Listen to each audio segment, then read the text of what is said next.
Hi, I'm Rachel from The Gray Adventure, and today I'm going to tell you all about how to set up your domicile in Florida.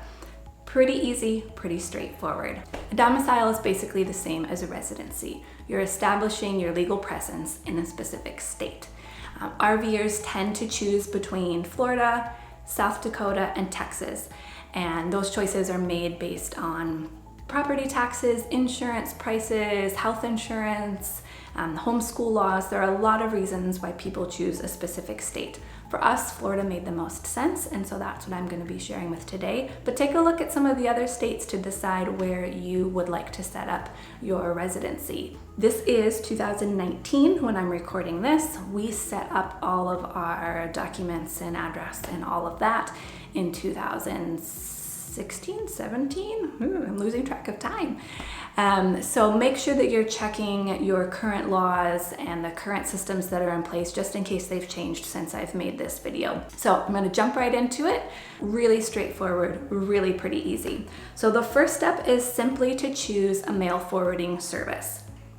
It's exactly what it sounds like, a service that's going to collect your mail and then it will forward it on to you when you're at a campground or a location that you can receive mail. The address of that mail forwarding service will serve as your permanent address in the state.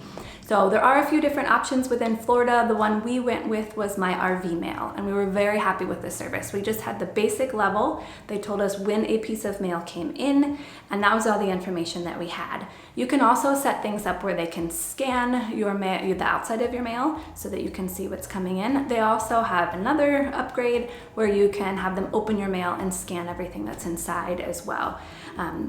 We were happy with the basic, it worked for us, but you have options. So that specific address will be your residency address. That's the first step. Second step is simply to have mail starting to come to that address. So just change things over that are already coming to you. Even though we'd like to be as paperless as possible, and we tried to do that, maybe for a short term, you could send your bank statement to this address, credit card bills, insurance, the health insurance, you can start applying for that once you have chosen that address. So for us in Florida, we were able to go through healthcare.gov, and so we had all of those documents coming to our mail forwarding service because that was our established address in the state. So just begin having mail come to that address, maybe for a month or two, just so each person has several documents in their name in that address for the next step. The next step is to make a trip down to that county. For us, it was near Destin, Florida. So that was our first stop on our full-time journey. We stopped there, and while we were there, we visited a tax collector's office in the county of Okaloosa, I can't remember exactly. So we made a trip there. It is the tax collector's office, it's not a DMV. We had a little confusion in trying to figure out what office we were supposed to get to. The tax collector's office is where you will go. And when you go, you want to have in your hand those documents that were coming to your mail forwarding service. Bank statements, credit card, health insurance, any of those legal documents. You need 2 in each person's name.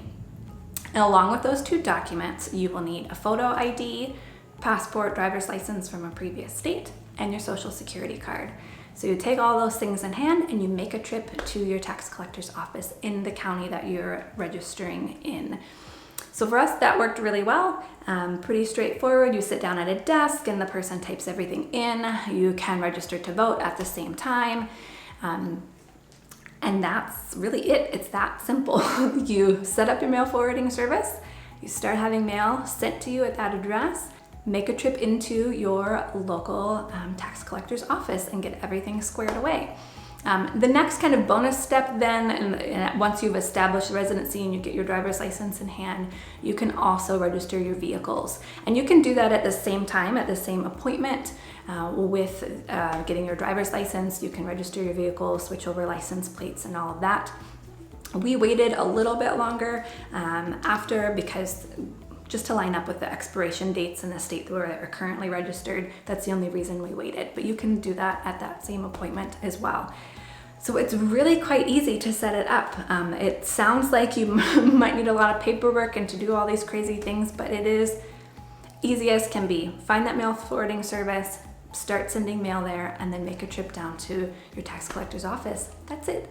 3 steps, simple and easy. So hopefully this was helpful for you. If you have comments, questions about some specifics or things that you've run into, please comment below and we'll be happy to help you.